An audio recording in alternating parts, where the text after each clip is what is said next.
பேப்பரை போட்டுருவேன். அப்புறம் இந்த மதத்தை பற்றி போட்டிருக்கா, மதம் போட்டிருக்குல்ல, மதத்தை பற்றி 4 மொழியில் சொல்லுவேன். அப்படி சொன்னேன்னு அன்றைக்கி இந்த ஃப்ரிட்ஜு போட்டேன், வந்துட்டு ஃப்ரிட்ஜு போட்டோம்ல, ரெக்கமெண்டில் வந்துட்டு ஃப்ரிட்ஜு ரெக்கமெண்டில் வந்துட்டு. இந்த கேலண்டர் தரேன்னே தரல. தாரேன்னு சொன்னியல்ல கேலண்டரு, தாரேன்னே பிற தரல.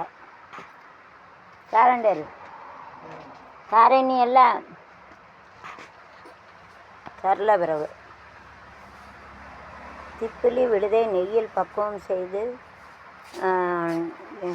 இந்துப்பு கலந்து உட்கொலை செய்தால் இருமல் தனியும். யோகிகள் கடைபிடிக்க வேண்டிய தலையா கட்டுப்பாடு அகிம்சை. இது தருவீங்களா? இது எதா பண்ணுவீங்களோ? இந்த அட்டையை கொடுங்களேன், கொஞ்சம் எடுத்துகிட்டு தரேன்.